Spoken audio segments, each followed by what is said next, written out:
శ్రోతలకు నమస్కారం. కథా సమీరానికి స్వాగతం. పెంకుటిల్లు నవల 5వ భాగం వినబోతున్నారు. వాసు కళ్ళు తెరిచి చూశాడు. కొంతసేపటి వరకు కళ్ళకేమీ సరిగ్గా కనపడలేదు. తరువాత మసకగా బయట ప్రపంచం కనిపించసాగింది. తను ఈ స్థితికి ఎలా వచ్చాడో గుర్తు తెచ్చుకుంటూ ఆ సమయంలో ఎక్కడున్నాడో తెలుసుకునేందుకు కూడా అదే క్షణంలో ప్రయత్నించాడు. చూపు వెలుతురిని బాగా పసిగట్టగలిగాక క్రమక్రమంగా తన చుట్టూ నిలబడి ఉన్న మనుషుల్ని గుర్తుపట్టగలిగాడు. ఇదేమిటి నాయనా అని శారదాంబ గొల్లుమంది.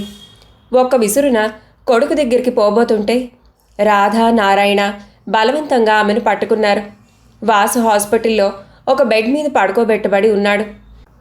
అతనికి బాగా గాయాలు తగిలాయి. తెలివి వచ్చేందుకే ఎంతోసేపు పట్టింది. చిదంబరం కూడా ఇదంతా చూసి భయపడిపోయాడు. కాలు కాలిన పెళ్లిలాగా అటూ ఇటూ తిరగసాగాడు. శారదాంబగారు, రాధ కలిసి ఒకటే ఏడుపు. ముసలమ్మగారు ఒక మూల కళ్ళెత్తుకుంటూ శోకాలు పెడుతూ కూర్చుంది. ఈ జీవితంలో ఇంకా ఎన్ని చూడమని విధించావురా? త్వరగా నా కళ్ళైనా మోయించవేమిట్రా అని భగవంతుణ్ణి తిట్టడం, వేడుకోవడం రెండూ చేస్తూ ఆవిడ ఖేదపడసాగింది. వాసు మెల్లగా మూలిగి అమ్మా అన్నాడు బాధతో. శారదాంబ ఉద్వేగం ఆపుకోలేక ఒక్క ఉదుటిన కొడుకు దగ్గరికి పోయింది. కట్టుగట్టి ఉన్న వాడి ముఖాన్ని నిమురుతూ ఎంత గతి పట్టిందిరా నీకు అని గోలపెట్టి ఏడ్చింది. వాసు గుడ్లు మిటికరించి చూస్తూ ఊరుకున్నాడు. నర్సు సంజ్ఞ చేయగా రాధ వచ్చి బలవంతంగా తల్లిని దూరంగా తీసుకుపోయింది. నారాయణ అక్కడి నుంచి బయటకు వచ్చి గోడ కానుగుని నిలబడి దీర్ఘంగా ఆలోచించసాగాడు. ఎంతలో ఎంత జరిగింది. కారు ప్రమాదాలు, నీటి ప్రమాదాలు, ఎవరైనా సరే ఎవరికో జరిగినట్లు విన్నప్పుడు ఒక నిట్టూర్పు విడిచి అయ్యో పాపం అని సానుభూతిని వ్యక్తం చేయడం సహజం. కానీ అది తమ ఆప్తుడికే, తమ ఇంట్లోని వాడికే, సొంత తమ్ముడికే జరిగినప్పుడు ఒళ్ళు జల్లుమంది.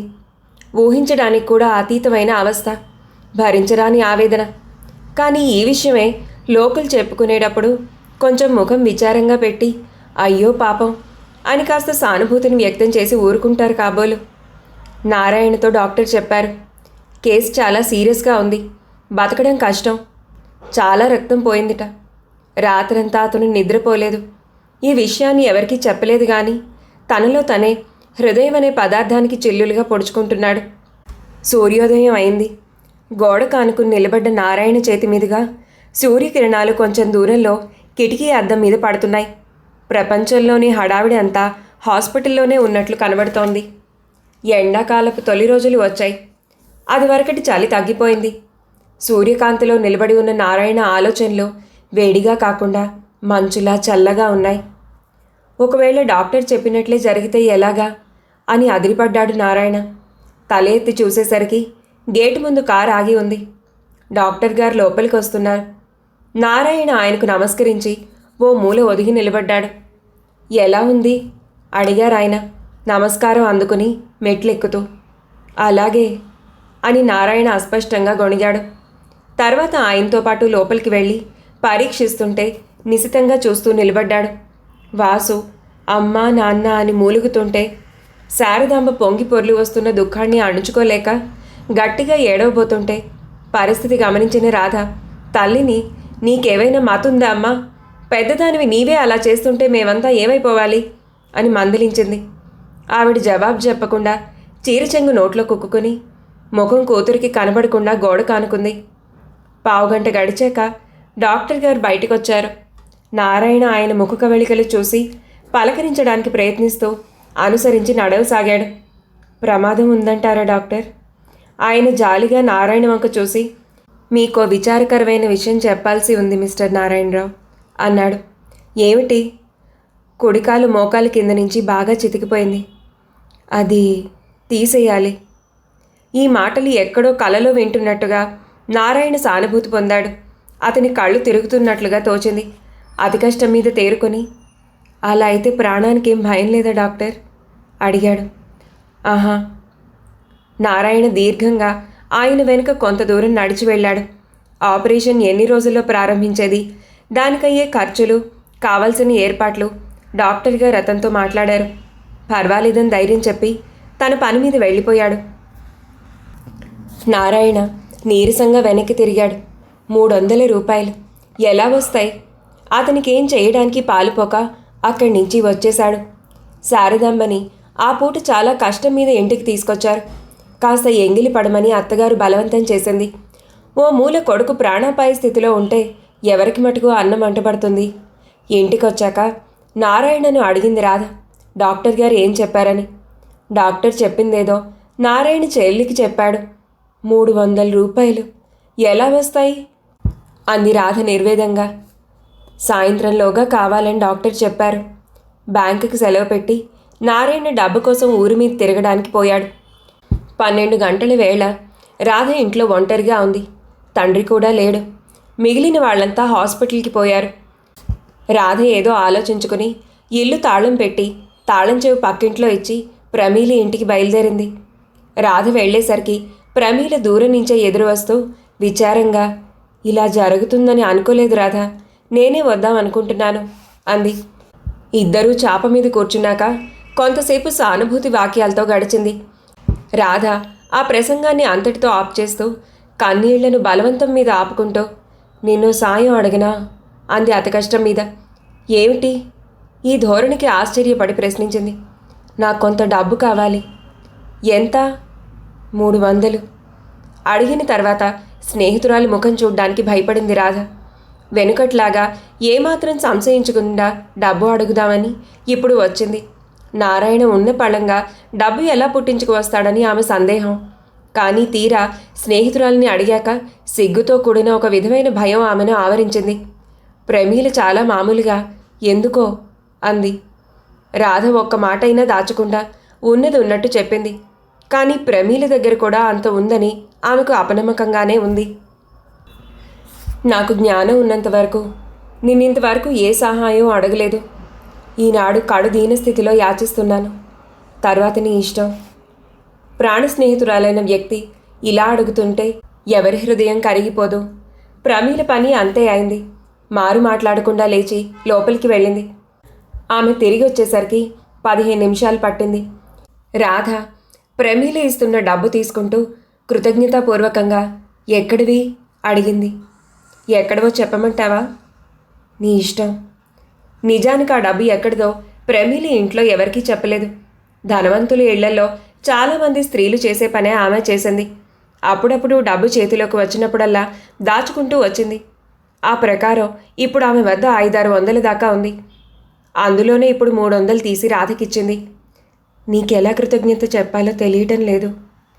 ప్రమీల చిన్నగా నవ్వుతూ, నాతో చిరకాలం స్నేహం చెయ్యి అంది. రాధ ఇంటికి వెళ్ళేటప్పటికన్నా అక్కడి నుంచి వచ్చేటప్పుడే ఆమె మనసు బరువుగా ఉన్నా, వెళ్ళేటప్పుడు బరువుగా వెళ్ళి వచ్చేటప్పుడు తేలిగ్గా వచ్చింది. ఆమె మనసులో నృత్యం చేస్తున్న ఉల్లాసం విశాలమైన ఆమె నేత్రాల ద్వారా బయటికి విరజిమ్ముతోంది. ఇంటికి వచ్చేసరికి నారాయణ ఎదురుగా వస్తున్నాడు. అంతకు ముందే వచ్చినట్లున్నాడు. ఎక్కడికి పోయావమ్మా అన్నాడు. అతను అడిగిన దానికి జవాబు చెప్పకుండా, నువ్వు వెళ్ళిన పని ఏమైందన్నాయ్ అంది. దానికి జవాబు చెప్తున్నట్లు నారాయణ దైన్యంగా ఒకసారి చెల్లెలి ముఖంలోకి చూసి దృక్కులు మార్చుకుని ఏటో చూశాడు. తప్పనిసరిగా వాడి కొడుకాలు తీసేయవలసిందేనా అన్నయ్య అంది రాధ ఖేదంగా. ఆహా, అంటే మన తమ్ముడు కుంటివాడన్నమాట. నారాయణ గుండెల్లో ఏదో ముళ్ళుగుచ్చుకున్నట్టయింది. భయంకరంగా ఒకసారి మూలిగాడు. అంగవైకల్యంతో జీవించడం చాలా కష్టం కదా అమ్మాయి అన్నాడు. చెల్లెలు సమాధానం చెప్పేలోపే, ఏదీ కష్టం కాదు. మనం అన్నీ కలిగి ఉండి ఏం సుఖం అనుభవిస్తున్నావు. నువ్వు చూడు, నీకు 3 చీరల కన్నా ఎక్కువగా లేవు. అవైనా ఎంత హీనస్థితిలో ఉన్నాయో తెలుస్తూనే ఉంది. నీ కంఠం బోసుగా ఎలా కనబడుతోందో చూడు. పుట్టినప్పటి నుంచి నీ చేతులకి రబ్బరు గాజలో వేళ కింద భోజనం తప్పితే ప్రపంచంలో బ్రతుకుతూ అనుభవిస్తున్నది ఏమీ లేదు. రాధ తెల్లబోయి, ఇవన్నీ ఇప్పుడు అప్రస్తుతాలు కదా, ఎందుకు చెప్తున్నావో అర్థం కాకుండా ఉందన్నాయి అంది. నారాయణ ఖేదపడుతూ, నిజం, నేను చాలా అప్రస్తుతాలు మాట్లాడాను. కానీ ఏం చేయను రాధా, మనసులో ఇవన్నీ నిత్యం ఆలోచించుకుంటూనే ఉంటాను. మనం ఈ బాధలన్నీ ఎందుకు పడాలో నాకు అర్థం కాదు. గంటల తరబడి దీని గురించి ఆలోచించి సతమతమవుతూ ఉంటాను.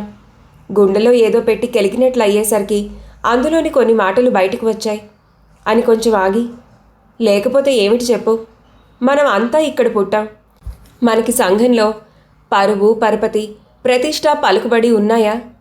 ఈవేళ 300 రూపాయల అప్పు పుట్టించలేకపోయానంటే చచ్చే సిగ్గుగా ఉంది అని 2 చేతులతో జుట్టు పీక్కుంటూ, వట్టి అప్రయోజకులం, అసమర్థులం, ఈ సాయంత్రంలోగా డబ్బు సంపాదించకపోతే ఏం గాను అని విద్యుత్ ప్రవాహాన్ని తాకిన వాళ్ళ భుజాలెగిరేశాడు. ఈ ధోరణి చూసిన రాధ ఒక్క క్షణం నిర్ఘాంతపోయి తర్వాత తెలివి తెచ్చుకుని, మన ఇంట్లో ఇంతమంది ఉన్నాం, నువ్వు లేకపోతే మిగతా వాళ్ళెవరూ తేకూడదా? ఈ పలుకులు వింతగా ధ్వనించగా నారాయణ గోడకి జారగిలిపడి జ్ఞానశూన్యంగా ఆమె వంక చూస్తూ, నీ మాటలన్నీ ఒక్కోసారి అర్థం చేసుకోవడం కూడా చాలా కష్టం చెల్లాయి అన్నాడు. రాధ అనవసరంగా మాటలు పెంచకుండా తను తెచ్చిన డబ్బు అన్నగారి చేతికి అందిస్తూ, నేను తెచ్చాను, తీసుకో అన్నాయ్ అంది. ఎక్కడివి? తర్వాత చెప్తాను, తీసుకో. కలిగిన ఆశ్చర్యం క్రమంగా దైన్యంగా మారగా, ఎక్కడవో చెప్పమ్మా అన్నాడు నారాయణ ఓపిక లేకుండా. రాధ ఇక లాభం లేదని ప్రమీలి దగ్గర తెచ్చాను అని చెప్పేసింది. నారాయణ గొడ్లు మిటికరించి ఆమె వంక చూస్తూ కూర్చున్నాడు. అతని కళ్ళలోకి చూస్తున్న రాధ ఆ చూపుల్ని భరించడం కష్టం కాగా, ఏమిటన్నాయ్ నువ్వంత బాధపడుతున్నావు అంది. నువ్వు చేసిన పని అభినందనీయమైందే, అయినా నాకిది తగిన పనిగా కనిపించడం లేదు రాధా. ఏమీ చేతకాక ఒక ఆడదాని సాయం మీద ఆధారపడాల్సి వచ్చినప్పుడు మగవాడెంత బాధపడతాడో నీకు తెలీదు. అయితే నేను అపసవ్యమైన పని చేశానంటావా? అనను, కానీ నీ ఇష్టం. నారాయణ అయిష్టంగానే తల ఊపాడు. రాధ కోపంగా అంది, ఈ స్థితిలో నువ్వు అంటున్న మాటలకి నిన్నేవనాలో అర్థం కావడం లేదు. నోటి వెంట చెప్పకపోయినా నువ్వు అనుకుంటున్నది నాకు తెలియకపోలేదు. అర్హత అనర్హతలు, అవసరాలు, లింగభేదాలు, స్త్రీ పురుష అసమానత్వాలు, వీటన్నింటినీ గురించి ఆలోచించాల్సింది ఇప్పుడేనా? ఒక మూల తమ్ముడు ప్రాణాపాయ స్థితిలో ఉన్నప్పుడు అక్కయ్య అయి ఉండి ఆదుకోవడానికి ప్రయత్నిస్తే అన్నయ్యవై ఉండి ఇలా అభ్యంతరం చెప్పడం నీకు న్యాయమేనా? నా పనిని హర్షించినందువల్ల నీకు సిగ్గు కలుగుతోందా? హర్షించకపోవడం వల్ల నీకు సిగ్గు కలుగుతోందా? కాస్త చెప్పు, వింటాను. దీనవదనంతో అర్థిస్తున్నట్టుగా అతని ముందు నిలబడింది రాధ. నారాయణ ఇందాకటి నుంచి గుడ్లు మెటికరించి స్తబ్దుడై చూస్తూ నిలబడ్డాడు. ఇప్పుడేదో చెబుదామని నోరు తెరవకపోయేసరికి బరువుగా వేగంగా బయట అడుగుల చప్పుడు వినిపించింది. చిదంబరం హడావుడిగా లోపలికొస్తూ, ఏమిటి మీరిక్కడ ఏం చేస్తున్నారు అని గట్టిగా శ్వాస పీల్చుకున్నాడు. వాతావరణం చల్లగా ఉన్నా బాగా శ్రమపడినందువల్లనో కంగారు పడుతుండడం వల్లనో ఆయన ఒళ్ళంతా స్వేదబిందువులతో తడిసిపోయింది. అన్న చెల్లెళ్ళిద్దరూ సమాధానం చెప్పకుండా ఊరుకునేసరికి ఆయన ఇంకా ఒత్తిడిగా, ఎలాగైతేనే అతి కష్టం మీద డబ్బులు తీసుకొచ్చాను అన్నాడు చేతులతో ముఖాన్ని తుడుచుకుంటూ. డబ్బా? ఎందుకు? నారాయణ ఆశ్చర్యంగా అడిగాడు. ఎందుకు? అవసరానికి డబ్బు తెస్తారు. నాతో ఈ విషయం చెప్పవలసిన అవసరం మీకెవరికీ కలగలేదు. డబ్బు కావాలని మీలో ఒక్కరూ నోరు విప్పి అడగలేదు. కానీ ఎలాగో నేనే తెలుసుకున్నాను. ఎలాగా? బావుంది. నువ్వు చెప్పకపోతే ఇంకెవరూ చెప్పేవాళ్ళు లేరనుకున్నావా? నీకే డాక్టర్ గారైతే చెప్పారో నాకు వారే చెప్పారు. డబ్బు ఎలా తెచ్చావు నాన్నా? కలత చెందిన హృదయంతో అడిగింది రాధ. అటువంటి మాటలే అనవద్దనేది. మీ దృష్టిలో మీరంతా ప్రయోజకులు. నేనే కాదు. నేనేమీ తీసుకురాలేననేగా మీ ఉద్దేశం. కానీ మీరు అనుకున్నంత తెలివి తక్కువ వాణ్ణి మాత్రం కాదు. ఊరంతా ఎడాపెడా తిరిగేశాను. ఈ ఊళ్ళో పుట్టాను, ఈ ఊళ్ళో పెరిగాను. వెధవది ఆ మాత్రం సొమ్ము సంపాదించలేకపోతానా అని మెల్లగా, ఏవైతేనే నాకు ఈ ఇంట్లో ఎవరి దగ్గర చిల్లిగవ్వ విలువ కూడా లేని మాట నిజమే అన్నాడు. మళ్ళీ ఎవరూ మాట్లాడక మునిపే, అదేమిటి కదలకుండా మెదలకుండా అలా విగ్రహాల్లో చూస్తారే, పదండి హాస్పిటల్కి పోదాం అని ఇంకా వాళ్ళు కదలకపోయేసరికి, సరే మీతో పెట్టుకుంటే అయినట్లే, మీ ఇష్టం వచ్చినప్పుడు రండి, నేను వెళ్తున్నాను అని ఎలా వచ్చాడో అలాగే హడావుడిగా బయటికి వెళ్ళిపోయాడు. ఆర్ద్ర నేత్రాలతో రాధ ఆయన వెళ్ళిపోయిన దిశగా చూస్తూ, ఈ ఇంట్లో చాలా వింతలు జరుగుతున్నాయి అని గొణిగింది. తర్వాత నారాయణ కూడా లేచి నిలబడ్డాడు. అతని మనసుకు ఏమాత్రం శాంతి లేదు. తండ్రి విషయం అలా వదిలిపెట్టి ఇక ముందు ఏం జరుగుతుందా అని యోచిస్తున్నాడు. ప్రకాశానికి ఇంకా ఉత్తరం రాయలేదు. వాడు ఎంత దుర్బల హృదయుడో అతనికి తెలుసు. ప్రతి చిన్న విషయానికి బాధపడి రోజులు తరబడి కుమిలిపోతాడని తెలుసు. ఇలా వాసుకు అపాయంగా ఉన్న సంగతి వ్రాస్తే చదువు గిదువు వదులుకొని ఇక్కడికి రెక్కలు కట్టుకుని వచ్చి వాళ్తాడన్న విషయంలో నమ్మదగిన సంగతేమీ లేదు. వాడు వచ్చినందుకు ఏమీ లేదు, కానీ 200 ఖర్చవుతుంది. అవన్నీ ఆలోచించిన మీదట ఇంత ఆకస్మికంగా ఈ విషయాన్ని తెలియపరచడం అతనికి ఏమాత్రం సమ్మతంగా కనపడలేదు. అన్నపూర్ణ విషయం కూడా అలాగే కనపడింది. వీళ్ళిద్దరికీ ఏకంగా ఇప్పుడు ఉత్తరాలు రాసి హడలుగొట్టడం ఏమాత్రం ఉచితమైన పనిగా తోచలేదు నారాయణకు. కానీ ఈవేళ ఉదయమే తల్లి అంది, ప్రకాశానికి పెద్దదానికి చెరో టెలిగ్రామ్ ఇవ్వరా నాయనా అని. అప్పటి మటుకు సరేనన్నాడు. ఏమిటి ఆలోచిస్తున్నావు? రాధ మాటలు విని నారాయణ చకితుడై, ఆహా ఏం లేదు, ఇక్కడ మనమిద్దరం కూడా ఎందుకు, హాస్పిటల్కి పోదాం అన్నాడు. రాధ తల ఊపింది. ఇద్దరూ బయలుదేరాక ఆమె అంది, ఈ డబ్బు విషయం ప్రమీలకి తిరిగిచ్చేసాయి. అసలు చిదంబరానికి డాక్టర్ తనతో జబ్బు విషయం చెప్పినప్పటి నుంచి మనసులో భయం పీడిస్తూనే ఉంది. నారాయణ ఆయన ఏదో మాట్లాడుకోవడం చూసి కొడుకు వెళ్ళిపోయాక ఆయన దగ్గరికి వెళ్ళి చిన్న కొడుకు విషయం అడిగాడు. నారాయణ చెప్పిందే డాక్టర్ కూడా చెప్పారు. ఇహ చిదంబరం హృదయంలో సాంకుల సమరం చెలరేగింది. నారాయణ ఏదో ఉద్యోగం చేసి 4 రాళ్లు సంపాదించుకుంటున్నాడే గాని వాడికి ఇటువంటి విషయాలు చేతకావని ఆయన నమ్మకం. తను ఈ ఇంటికి పెద్దవాడు, ఇంటి యజమాని. తనకు ఒక్క పన, ఒక్క బాధ్యత. ఇంటికి సంబంధించిన ప్రతి విషయం తానే చూసుకోవాలి. 1000 కళ్లతో ప్రతి సంగతి కనిపెడుతూ ఉండాలి. పాపం వాళ్ళంతా చిన్నపిల్లలు, అమాయకులు. తనని నమ్ముకుని ఉన్నారు. ఎదుర్కొంటున్న ప్రతి అపాయంలోంచి వాళ్ళని ఆదుకుంటూ ఉండాలి. లేకపోతే వాళ్ళని వేరే ఎవరు చూస్తారు? 1-2 రోజులు పేకాట్ లేకపోయినా సరే తీవ్రంగా కృషి చేసి ఈ సమస్య పరిష్కారం చెయ్యాలి. తనకు చేత కానిది, వాళ్లకు చేతనైంది ఏమిటో తనకు అర్థం కాదు. చొరవ తీసుకుని తన సమర్థత వాళ్ల ముందు రుజువు చెయ్యాలి. కానీ ఉన్న పళ్ళాన 300 రూపాయలు తీసుకురావాలంటే ఏం చెయ్యాలో ఆయనకి తోచలేదు. ఆయనకు ఎక్కువ మంది స్నేహితులు లేరు. ఉన్న కొద్ది మందితో అయినా చనువుగా మెలిగి స్నేహలతని, సంబంధ బాంధవ్యాల్ని ఎక్కువ చేసుకుని ఒక స్థాయిలో తెచ్చుకునే అలవాటు అతనికి లేదు. అవధాని గారి గురించి, రామ్మూర్తి గారిని గురించి ముందు ఆలోచించాడు. తనకు తెలిసినంతవరకు వాళ్ళేమీ స్థితిపరులు కారు. పొద్దున్నే 10ంటికి వచ్చి పేకాట వేసి కూర్చుని చాలాసేపు గడిపి 3ంటికో 4ంటికో వెళ్ళిపోవడం మినహా వాళ్ల ఆర్థిక పరిస్థితులు, కుటుంబ వ్యవహారాలు ఎక్కువగా తెలీదు. తనలాగే ఇబ్బందులతో, సాధక బాధకాలతో వాళ్ళు పడవలాగిస్తున్నారని వినికిడి. వాళ్ళిద్దరి మీద ఎటువంటి ఆశ పెట్టుకోనక్కర్లేదు. పోతే గంగాధరం గారు. ఆయన్ని గురించి ఈయనకి చాలా మంచి అభిప్రాయం ఉంది. ఓ విశిష్టమైన గౌరవం ఉంది. తమ ఇద్దరి మధ్య ఉన్న స్నేహం కూడా ఏమాత్రం తక్కువది కాదు. తనకి తెలిసినంత వరకు ఒకరినొకరు ఎటువంటి సహాయం కోరలేదు. చిదంబరం గంగాధరం గారిని విశ్వసించాడు. గంగాధరం గారింటి వైపు పోయేసరికి ఆయన సావిట్లో ఈజీ చైర్లో పడుకుని చుట్ట కాల్చుకుంటూ ఏదో ఆలోచిస్తున్నారు. స్నేహితుడిని చూడగానే రండి ఆహ్వానించాడు. చిదంబరం ఉస్సూరుమని అక్కడున్న కుర్చీలో కూర్చుంటూ ఉండగా, పాపం చాలా కష్టం వచ్చి పడింది, గాఢమైన ఎదురు దెబ్బే అని పరామర్శించాడు. చిదంబరం గాద్గదికంగా, ఎప్పటికేం జరుగుతుందో చెప్పలేం గంగాధరం గారు అన్నాడు. ఆయన శృతి కలుపుతూ, నేను అనవలసిన మాట మీరే అన్నారు.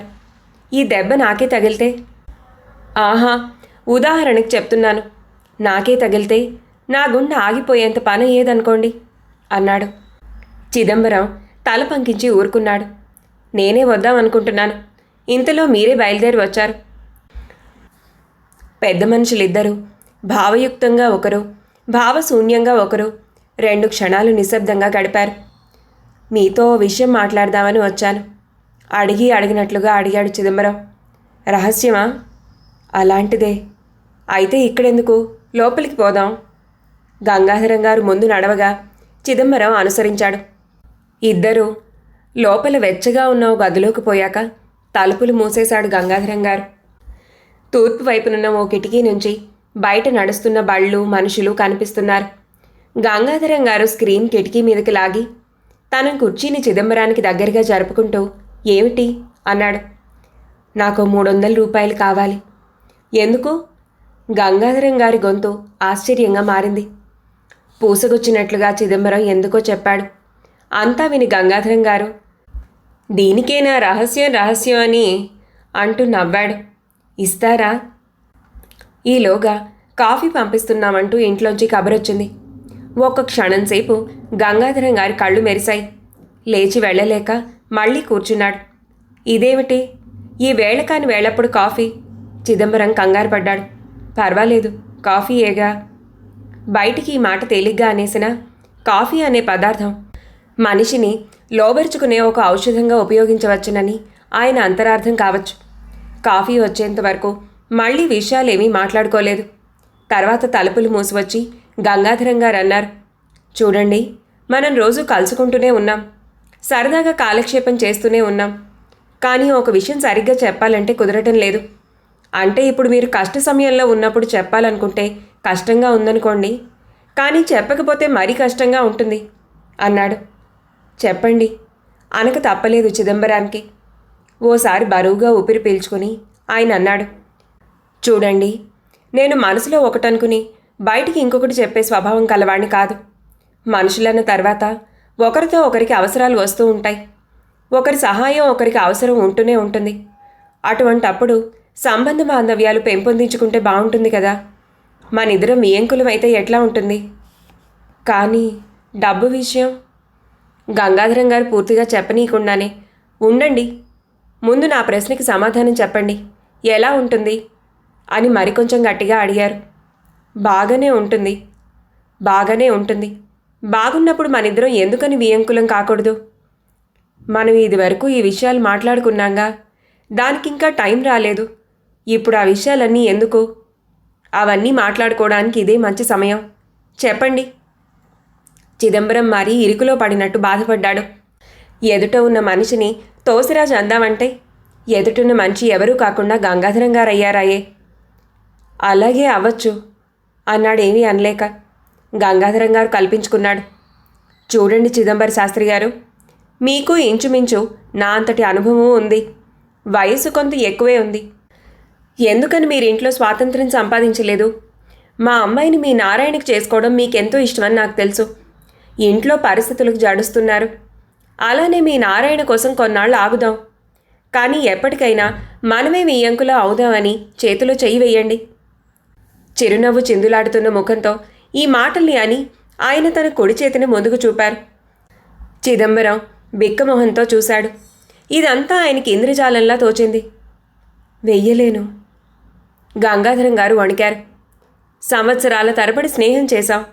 ఒకరినొకరు అర్థం చేసుకున్నాం. రోజు గంటల తరబడి కాలక్షేపం చేశాను. వెయ్యలేను. ఎందుకని? మనస్ఫూర్తిగా చెప్తున్నాను. ఈ సంబంధం నాకు ఇష్టమే. కానీ నా ఇష్టమే ఇక్కడ సర్వజ్ఞత సంపాదించలేదు. ఇంట్లో చాలామంది ఇష్టాయిష్టాల మీద ఇది ఆధారపడింది. కాదంటే నా కొద్ది శక్తి ఈ పెళ్ళి అయ్యేందుకు ప్రయత్నిస్తాను. నాకు చేతనైనంత వరకు, నా నోరు నొప్పి పుట్టేంత వరకు చెప్తాను. అయితే మీ సమాధానం ఇదేనా చిదంబరం? ఈ సంబోధన విని చకితుడైన చిదంబరం స్నేహితుడి ముఖంలోకి చూశాడు. ఇదేనా నీ ప్రయోజకత్వం? కావచ్చు. నీకు మీ ఇంట్లో ఏమీ విలువ లేదన్నమాట. కావచ్చు. చిదంబరం చాలా నెమ్మదిగా, శాంతంగా మామూలు విషయం చెప్పినట్టు చెప్పాడు. కాటికి కాళ్ళు చాచుకున్న త్రాచు కూడా అవసరం వస్తే బుస్సుమంటుంది. గంగాధరం కూడా అలాగే బుస్సుమని, నీకు సిగ్గు వేయడం లేదు నా ముందు ఇంకా నిలబడి ఉండడానికి, పో అని ద్వారం వైపు చేయి చూపించాడు. చిదంబరం మెల్లగా లేచి నిలబడ్డాడు. అంతే వేదనతో ఆయన పెదాలు కదిలే. కానీ డబ్బు. గంగాధరం గారు వికృతంగా నవ్వాడు. డబ్బు? నీకు డబ్బు కావాలా? ఇక్కడేం రాసులు పడున్నాయనుకున్నావా? చిదంబరం బిక్కమోహంతో వెనక్కి తిరిగాడు.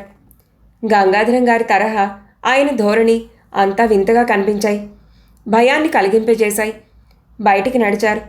తమాషాగా జరిగిపోయిన ఈ సంఘటనను గురించి ఆయన బాధపడుతున్నా, అదే సమయంలో ఒక కార్యాన్ని సాఫీగా నెరవేర్చగలిగినప్పుడు కలిగే నిశ్చింత ఆయన్ని ఆవహించింది. అవును, కష్టమైన పనులు సాధించబోయేటప్పుడు అనేక ఇక్కట్లు ఎదుర్కోవాల్సి ఉంటుంది. ఇటువంటి విషయాల్ని లెక్కపెడితే ఎలా అనుకున్నాడు. ఆ సమయంలో తానొక కార్యశూరుడైనట్లు భావించాడు. కానీ డబ్బు ఎలా వస్తుందా అన్న సంశయం ఇంకా నివృత్తి కాలేదు. ఆ సమయంలో అతని తలలో ఒక ఆలోచన మెరిసింది. ఆలస్యం చేయకుండా గబగబా అడుగులు వేసుకుంటూ పరంధామయ్య గారింటి వైపు నడవసాగాడు. ఆయన వెళ్ళేసరికి పరంధామయ్య గారు ఇంట్లోనే ఉన్నారు. చిదంబరానికి ఆయన్ని ఎటువంటి సలహాలు అడిగే అలవాటు లేదు. వాళ్లకు వీళ్లకు డబ్బు అప్పుగా ఇస్తుంటాడని తెలుసు. కానీ ఇంతవరకు అప్పు తీసుకునే అవసరం ఆయనకు కలగలేదు. నోరు విడిచి ఈరోజు అడిగాడు.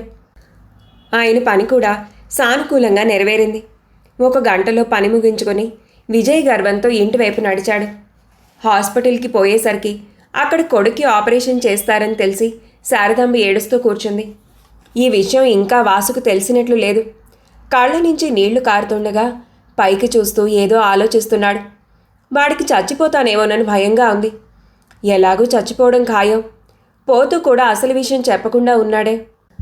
ఈ గొడవలో పడి అన్నయ్య కూడా ఆ డబ్బుల గొడవ మర్చిపోయినట్లున్నాడు. తను చెప్పటమా వద్దా? ఈ విధంగా వాడి ఆలోచనలు రకరకాలుగా మారసాగాయి.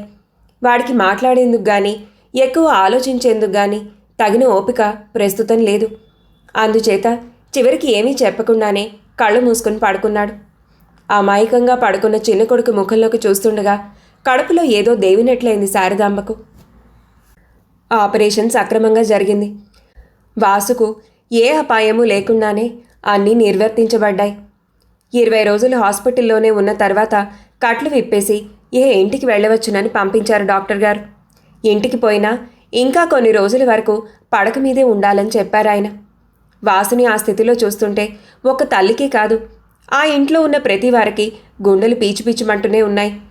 కుడికాలు బదులు కర్రకాలు వేసుకుని టక్కు టక్కుమని చప్పుడు చేసుకుంటూ తిరగబోయేవాడి స్వరూపాన్ని ముందుగానే ఊహించుకొని ప్రతివారు కూడా చాటుగానో మాటుగానో కన్నీళ్లు కారుస్తూనే ఉన్నారు.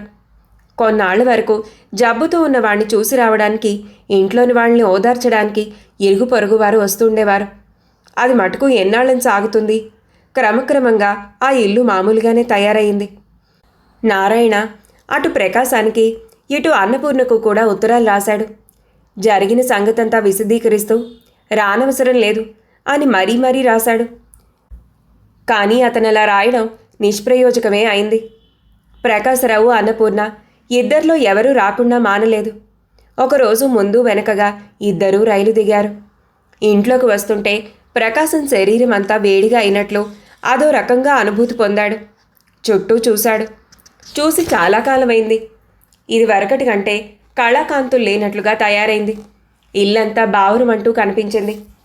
అతను లేచి వచ్చేసరికి శారదాంబ బత్తాయి రసం తీసి కొడుక్కి ఇస్తోంది. ఎందుకో వీధిలోకి చూసేసరికి సన్నగా పొడుగ్గా ఉన్న ఒక వ్యక్తి లోపలికొస్తూ కనిపించాడు.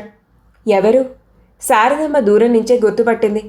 కడుపులో ఏదో కెలికినట్లు అవగా చేస్తున్న పని ఆపి ప్రకాశం అంటూ గుమ్మంలోకి పరిగెత్తింది. తమ్ముడి మంచం మీద ఒక పక్క కూర్చొని వాడిని చూస్తూ చంటపిల్లవాడిలా ఏడ్చాడు ప్రకాశం. అతన్ని ఓదార్చడం చాలా కష్టమైంది. కొంతసేపు గడిచాక మెల్లిగా లేచి ఓసారి ఇల్లంతా కలిగి చూసుకున్నాడు. చూసి చాలా రోజులు అవడం వల్లలో ఎందుచేతనో కానీ కొత్తగా కనిపించింది. నిరాశ, నిస్పృహ ఇల్లంతా తాండవిస్తున్నట్లుగా ఉంది. ఎవరితోనూ మాట్లాడడానికి కూడా అతనికి సరిగ్గా బుద్ధి పుట్టలేదు.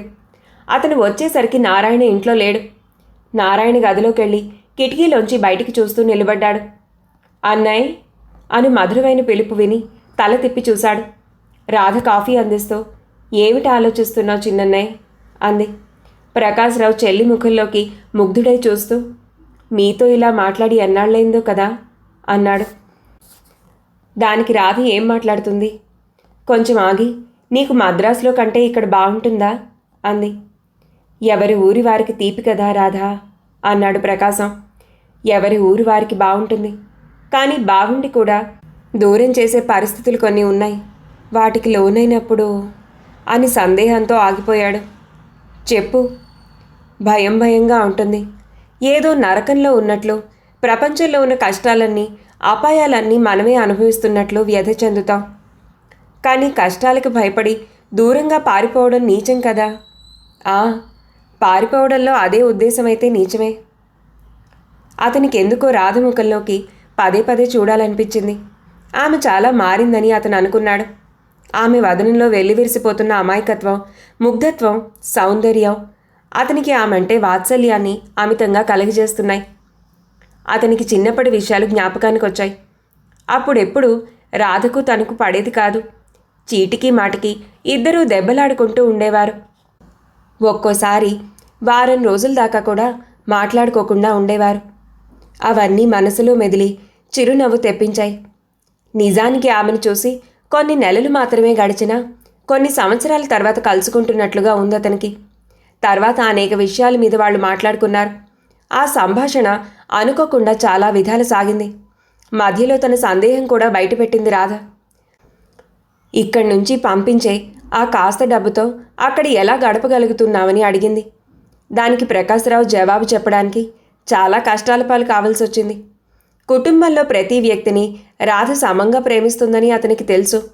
అందులో ఏ ఒక్కరూ శ్రమకి లోనైనా ఆమె హృదయం ద్రవించి కన్నీరు మున్నీరుగా స్రవింపజేస్తుందని అతనికి తెలుసు. అందుచేత నానా అవస్థపడి ఎలాగో సర్ది చెప్పాడు. మాటల్లో ఒక్కసారైనా అతను శకుంతల ప్రసక్తి తీసుకురాలేదు. నువ్వు ఉండేది ఎక్కడా అని రాధ అడిగితే ఏదో గదిలో ఉంటున్నానని చెప్పాడు. అక్కడ సంగతులన్నీ చూశాక ఇన్ని రోజులు బట్టి వీళ్ళు ఎలా ఉంటున్నారో తెలుసుకోవాలనే ఉత్కంఠ అతనిలో ప్రబలం కాసాగింది. ఈ విషయాలు రాధ నోటి వెంట తప్పిస్తే మరో మార్గాన వచ్చే అవకాశం లేదు. అంచేత మాటల సందర్భంలో ఆమెనే అడిగేశాడు. కానీ రాధ అనుకున్నంత అమాయకురాలు కాదు. కాకపోయినా బోళా మనిషి ఎప్పటికీ కాదు. రాధ ఎంతవరకు చెప్తే అవతలి వారి మనసు విషాదంతో నిండిపోతుందో, ఎంతవరకు చెప్తే అవతలి వారి మనసు జాలితో మాత్రం నిండిపోతుందో అంతవరకు మాత్రమే చెప్పింది. కానీ చాలామంది కన్నా ఎక్కువగా ప్రకాశ్రావుకు ఊహించుకునే అలవాటు ఒకటి ఉంది కదా. ఆమె చెప్పిన దాన్ని విస్తరించుకొని దృశ్యాలుగా హృదయ ఫలకం మీద చిత్రించుకొని లోపలే పరితాపం పొందాడు. తల్లి భోజనానికి పిలిచిన కేకతో ఇద్దరూ లోపలికి వెళ్లారు. కొంతసేపటికి నారాయణ కూడా వచ్చాడు. ప్రకాశాన్ని చూడగానే అతనికి కొంత విస్మయం కలిగింది. మనసులో అనుకున్నది అనుకున్నట్లుగానే పూర్తిగా అతను ఎప్పటికీ చెప్పడు. మామూలుగా పలకరించి ఊరుకున్నాడు. భోజనాలు అవుతున్నంతసేపు తండ్రి కొడుకులు ఇద్దరూ ఎక్కువగా మాట్లాడుకోలేదు. భార్య ముందైనా సరే యోగక్షేమాలు అడగడానికి చిదంబరం సిగ్గుపడతాడు. భోజనాలయ్యాక ప్రకాశం గదిలోకి పోతుంటే వెనుకనే పిల్లులా తను వెళ్ళాడు. ప్రకాశరావు తల ఎత్తి చూసి ఏమిటి నాన్న అన్నాడు. కొంచెం తటపటాయించి అక్కడ నీకు తిండి అది సరిపోతోందా అన్నాడు. చదువు అది బాగానే సాగుతోందా? ఆరోగ్యం అది బాగుంటుందా? డబ్బు అది సరిపోతోందా? గుబులు దిగులు లేకుండా ఉంటున్నావా? యోగక్షేమాలు ఇంకా ఏమని కనుక్కోవాలో చిదంబరానికి తెలియలేదు. అక్కడికి తన బాధ్యత తీరిపోయినట్లు కూడా ఆయన భావించాడు. కొంచెంసేపు ఆ గదిలో అటూ ఇటూ తచ్చాడి నెమ్మదిగా ఆయన బయటికి జారుకున్నాడు. ప్రకాశ్రావు లోపలే నవ్వుకొని ఎవరైనా కలుసుకోదలిచిన వాళ్ళని కలుసుకుందామని చెప్పులు వేసుకుని బయటకొచ్చాడు. వీధిలో నలువైపులా చూసుకుంటూ మెల్లిగా నడవసాగాడు. బావా! ఈ పిలుపు విని తల తిప్పి చూశాడు. కృష్ణుడు తన ఇంటి గుమ్మంలో నిలబడి పిలుస్తున్నాడు. ఇక్కడ ఉన్నప్పుడు ఎప్పుడూ కూడా ఈ సంబోధన అలవాటు గనక ప్రకాశ్రావు ఎక్కువగా ఆశ్చర్యపడక ఏమిట్రా అన్నాడు. ఎప్పుడొచ్చావు? కానీ వాడి మాటలకి ప్రకాశ్రావు ఆశ్చర్యపడి పొద్దున్నే వచ్చానులే అన్నాడు. కాస్త మా ఇంట్లోకి వచ్చేళ్ళు. సరే అని ప్రకాశ్రావు గుమ్మం తగలకుండా కొంచెం వంగి లోపలికి నడిచాడు. లక్ష్మమ్మ గారు ఇంతలో లోపల నుంచి వస్తూ ప్రకాశమా ఎప్పుడు రావడం కులాసాయేనా అని పలకరించింది. ప్రకాశ్రావు ముక్తసరిగా సమాధానం చెప్పాడు. అతన్ని అక్కడున్న కుర్చీలో కూర్చోపెట్టాక అదేమిటి, ఎవరైనా మద్రాసు పోతే లావయ్యి వస్తారు, అసలే పొడగరివి, రాను రాను సన్నపడుతున్నావేమిటోయ్ అంది. ప్రకాశ్రావు సిగ్గుపడుతూ ఆ విషయాన్ని వదిలేసి ఇంట్లో ఎవరూ లేరా అడిగాడు. ఆవిడ చేతులు తిప్పుకుంటూ ఊహు, వారేమో ఎక్కడికో బయటికెళ్లారు, ఆనందుడు కాలేజీకి వెళ్ళాడు అంది. ప్రకాశ్రావు ఏవీ మాట్లాడకపోయేసరికి మళ్ళీ ఆవిడే రాత్రి మా ఇంటికి భోజనానికి రాకూడదు అంది. ఎందుకు రాకూడదు? కానీ రాక వచ్చిన నన్ను మా ఇంట్లో వదులుతారా అని ప్రకాశ్రావు చాలా తెలివిగా తప్పించుకొని వెళ్తానండి అని లేచాడు. ఎన్నాళ్ళుంటావు అడిగింది ఆవిడ యథాలాపంగా. ఎన్నాళ్ళలోనా? ఎల్లుండి వెళ్ళిపోతాను, అనవసరంగా కాలేజీ పోతుంది కూడా. ప్రకాశ్రావు బయటకు వచ్చేశాడు. తర్వాత అటు ఇటు తిరిగి ఇంటికి చేరేసరికి 1 గంట అయింది. రాధ ఏదో పుస్తకం చదువుకుంటూ లోపలెక్కడో ఉంది. అలవాటు ప్రకారం చిదంబరం స్నేహితులతో పేకాట ఆడుకుంటూ కూర్చున్నాడు. పెద్దవాళ్ళైన ఇద్దరు ఆడవాళ్లు నిద్రలో ఉన్నారు. అతను లోపలికి అడుగు పెడుతుండేసరికి వాసు పడుకునే తీక్షణంగా పైకప్పు కేసి చూస్తున్నాడు. నిద్రపోలేదురా? వాసు చిన్నన్నయ్య కేసి దృష్టి మరల్చి, ఇప్పుడే మెలకు వచ్చిందన్నయ్యా అన్నాడు. వాడితో కొంచెం సేపు మాట్లాడదామని బుద్ధి పుట్టి ప్రకాశరావు దగ్గరికి పోయి కూర్చున్నాడు. అతను ఏదో మాట్లాడబోయేసరికి తమ్ముడే, చిన్నన్నయ్యా అన్నాడు. ఏమిట్రా? వాడు అన్నగారి ముఖంలోకి బిడియంగా చూస్తూ, నేను విషయం చెప్తాను, ఏవీ అనుకోవు కదా అన్నాడు సిగ్గుపడుతూ. ఏవీ అనుకోను, చెప్పు. ఏడాది క్రితం ఒకడు కారు కింద పడిపోతుంటే చూశాను. కారు వాడు మీద నుంచి పోతున్న క్షణంలో ఎంత ఇదై ఉంటాడో ఆ రాత్రంతా ఆలోచించాను. ఎంతవరకు ఆలోచన తెగలేదు. అదే నా వరకు వచ్చేసరికి. చెప్పు. వాసు చాలా అవస్థపడుతూ, ఏమిటో చెప్పాలనుకుంటున్నాను, అది కాదు చిన్నయ్య. ఇన్నాళ్ల నుంచి సిగ్గుతో చెప్పలేకపోయాను. ఇప్పుడు నీకు చెప్దామని కూడా చెప్పలేకపోతున్నాను. అది కాదు, నా మీద నుంచి కారు పోతున్నప్పుడు ఏమనుకున్నానో తెలుసా? ఏమనుకున్నావు? ఆతృతిగా అడిగాడు ప్రకాశరావు. ఏమనుకోలేదు. అదే ఆశ్చర్యం. వాడు ముసుముసుగా నవ్వి అన్నాడు. ప్రకాశరావు మొదట్లో తేలిగ్గా ఊహించి తమ్ముడిలాగే నవ్వబోయాడు. కానీ అది పెదాల్దాకానే వచ్చి ఆగిపోయింది. తమ్ముడు చెప్పదలుచుకున్నదేమిటో అతనికి కొంచెంగా అర్థం కాసాగింది. పెద్దవాళ్లకి సహితం అర్థం కాని వేదాంతం, పరిస్థితుల ప్రభావం అనుభవపూర్వకంగా తెలుసుకున్న ఆ చిన్నవాడి మాటల రూపంలో చెప్పేందుకు శక్తి చాలదని అతను గ్రహించాడు. ఓపికతో అతను అందినంత మటుకు ఊహించాడు. నిశ్శబ్దాన్ని భంగపరుస్తూ, ఎవరితోనైనా చెప్పుకుందామన్నా నాకన్నా ముందు వాళ్ళు ఏడుస్తారని చెప్పడం లేదు. ఒక కాలుతో ఎలా బ్రతికేదో కాస్త చెప్పు ప్రకాశం అన్నయ్య అన్నాడు బలహీనంగా. చెబుతుంటే వాడి రెండు కళ్ళ నుంచి జలజల నీళ్లు రాలాయి. ప్రకాశం ఒక్కసారిగా ఉలిక్కి పట్టాడు. అతని కడుపులో ఏదో సుదర్శనం గిరగిరా తిరిగినట్టయింది. చూసుకోకుండా ఏదో మెత్తని పదార్థాన్ని తొక్కి అది పాముని తెలిసినప్పుడు మనిషి ఎలా బెదురుతాడో అలా బెదిరాడు. అలా మాట్లాడతావేమిట్రా అన్నాడు ఏమీ చేతకాక. వాసు అన్నగారి ముఖంలోకి చూస్తూ చిన్నగా నవ్వి, నేను అడగకూడని ప్రశ్న వేశానా అన్నాడు. త్వరగా తన శక్తులన్నీ కూడదీసుకుంటూ ప్రకాశరావు అన్నాడు. నీకేమీ తెలీదా వాసు? రెండు కాళ్ళు కలిగి ఉన్నవాళ్ళు ప్రపంచంలో ఏదో సాధిస్తున్నట్టు నువ్వు అనుకుంటున్నావు. కానీ అవయవాలన్నీ సరిగ్గా ఉండి కూడా ఈ ప్రజానీకమంతా ఏం ఒరగబెడుతున్నట్లు? నువ్వు వాళ్లకన్నా ఏమీ తీసిపోవు. నువ్వు అలా అంటావు గాని నా ముఖం చూసి చెప్పు. కుంటివాడినై నేనేం చేయగలను? లేచి ఒక్క అడుగు కూడా వేయలేను, తిరగలేను. ఇంట్లో కూర్చుని దుఃఖంతో వాడి కంఠం పూడుకుపోయింది. తమ్ముడి దుఃఖాన్ని ఎలా అయినా పోగొట్టేట్లు చెయ్యాలని ప్రపంచంలోని గొప్ప గొప్ప వాళ్ళని గురించి చెప్పాడు ప్రకాశరావు. అనేక పరిశోధనలు చేసి లోకంలో పేరు ప్రఖ్యాతులు సంపాదించుకున్న వారిలో చాలామంది అంగవైకల్యం ఉన్నవాళ్లే. ఒకరికి చెముడు, ఒకరికి మూగ, ఇంకొకరికి అంధత్వం. అంగవైకల్యం ఉన్నంత మాత్రం చేత పురోభివృద్ధికి ఎటువంటి అభ్యంతరం కాబోదు. అవన్నీ చెప్పి అతను వాసుని సంతోషపరచాలని, ఏదో ఒక లోపం ఉన్నవాడే త్వరగా పేరు ప్రఖ్యాతులు సంపాదించుకోవడానికి వీలవుతుందని విశదీకరించాడు. ఈసారి వాసు మాట్లాడలేదు. వాడు అన్నగారి మాటల్ని అంతగా నమ్మినట్లు లేదు. ఏదో స్ఫురించి ఊహాలోకంలో తేలిపోతూ పడుకున్నాడు. బహుశా టక్కుటక్కుమంటూ కాళ్ళు లేని వారందరూ గుంపులు గుంపులుగా నడుస్తున్న దృశ్యాన్ని వాడు ఊహించుకుని ఉంటాడు. ఆ రాత్రి భోజనాలయ్యాక తిరిగ్గా అరుగు మీద కూర్చున్నప్పుడు నారాయణ అన్నాడు పెద్ద తమ్ముడితో, ఎన్నాళ్ళు సెలవు పెట్టావు? ప్రకాశరావు సూటిగా, ఎల్లుండి వెళ్ళిపోతాను అన్నాడు. డబ్బేవైనా అవసరమా? ప్రకాశరావు తల ఉంచుకుని, ప్రస్తుతం ఏమీ అవసరం లేదు అన్నాడు.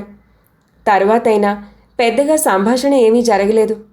మాట్లాడుకోవలసిన కొద్ది విషయాలు అయిపోయేసరికి ఇద్దరూ పోయి పడుకున్నారు. ప్రకాశరావుకు వెంటనే నిద్ర పట్టలేదు.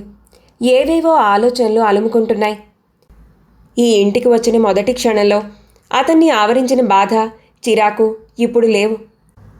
బహుశా అప్పుడే ఆ వాతావరణానికి అలవాటు పడిపోయాడేమో. ఈ ఇంట్లో ఎలా ఉండడమా అన్న ఆందోళన కన్నా ఈ ఇల్లు బాగుండేటట్లు ఎలా చేసుకోవడం అన్నది ఇప్పుడు తన హృదయంలో స్థానం ఆక్రమించుకొని కూర్చుంది. తను 100 కొద్దీ మైళ్ళ దూరంలో ఉండి చదువుకుంటున్నాడంటే వీళ్లలో కొంతమందికి అయిష్టంగా ఉంది, కొంతమందికి ఇష్టంగానూ ఉంది. ఈ కుటుంబం కోసం, తన చదువు కోసం కూడా అన్నయ్య చదువు మానుకున్నాడు. ఉద్యోగంలో ప్రవేశించాడు. తను అతనిలా ఉద్యోగం చేయకుండా వృత్తి స్వీకరించి పైకి రావాలనే అతని అభిలాషను తను గ్రహించాలి, ఆచరించాలి. ఆ క్షణంలో అతని మనోపథంలో శకుంతల వాళ్ళిల్లు, రాధ ఈ ఇల్లు గబగబా నిలిచి చెరిగిపోయాయి. ఆ నిలబడిన కొద్ది సమయంలోనే అతను ఎంత భేదం అనుకుని నిట్టూర్చాడు. మర్నాడు సరిగ్గా తెల్లవారకముందే వీధి తలుపు గబగబా చప్పుడైంది. చప్పుడు విని లేచి వెళ్ళి తలుపులు తీసింది శారదాంబ. ఎదురుగా పెద్ద కూతురు. తల్లికి ఒక్కసారిగా శరీరం జలధరించి బావురుమంటూ అంత పెద్ద కూతుర్ని కౌగిల్లోకి ఇముడ్చుకుంది. మెల్లిగా ఇద్దరూ లోపలికొచ్చారు. తల్లి కూతుళ్ళ ఈ ఏడుపుకి ఇంట్లో అందరికీ మెలకు వచ్చింది. ఇంటికి పెద్ద కూతురు రావడంతో కథంతా మళ్ళీ ప్రారంభమైంది. రాత్రి భావించుకున్నదంతా ప్రకాశం క్షణం సేపులో మర్చిపోయాడు. ఆ వాతావరణంలో ఏడుపులతో పెడబొబ్బలతో ఎంతోసేపు ఉండలేక ఎవరికీ కనిపించకుండా ఎక్కడికో వెళ్ళిపోయాడు. ప్రకాశం మద్రాసు వచ్చేశాడు. ఇంటి నుండి తిరిగి వచ్చాక అతని మనసేమీ బాగుండలేదు. దుర్భర దారిద్ర్యం, మితిలేని భాగ్యం, ఈ రెండిటి మధ్య అతని మనసులో సంకుల సమరం చెలరేగుతోంది. ధనికుడి కడుపున ధనికుడే పుడతాడు, బీదవాడు ధనికుడు కావచ్చు. ఇంటర్మీడియట్లో చదువుకున్న అప్డేటేషన్ గుర్తుకు వచ్చింది ప్రకాశరావుకు. ఆదివారం నాడు మధ్యాహ్నం 2 గంటలకు తన గదిలో కూర్చుని దీర్ఘంగా ఆలోచించసాగాడు ప్రకాశరావు. అతని ఆలోచనలకు ఆంతర్యం సాంకేతికంగా అతనిపై పనిచేసి ముఖంలో ఆయా భావాల్ని వ్యక్తం చేస్తున్నాయి. అంతలో శకుంతల లోపలికి వచ్చి అతనికి ఎదురుగా గోడ కానుకుని నిలబడి అతని వంక అర్ధనిమీలిత నేత్రాలతో చూసింది. అతను ఆ చూపులకు చకితుడై విషాదంగా, "మీ చూపులు మరీ గుచ్చుకుంటున్నాయి" అన్నాడు. శకుంతల విచారంగా నవ్వి, "బాధపడేవారికి ఎవరేం చేసినా బాధగానే కనిపిస్తుంది. చూడండి, మీరీ మధ్య నాతో సరిగ్గా మాట్లాడడం కూడా మానేశారు" అంది. ప్రకాశరావు ఇంకా కష్టపెట్టుకుంటూ, "నిజంగా నేను సరిగ్గా మాట్లాడడం లేదా?" అడిగాడు. లేదు." ప్రకాశరావు దీర్ఘంగా నెట్టూర్చాడు. "అంతేకాదు, పూర్వం 11 గంటల దాకా చదువుకునేవారు. ఇప్పుడు 12 దాకా లైటు వెలుగుతుందన్న మాటే గాని మీ ముందు పుస్తకమే ఉండదు." "ఉండదు" అని గొణుక్కున్నాడు ప్రకాశరావు. "ఏమిటి మీ బాధ?"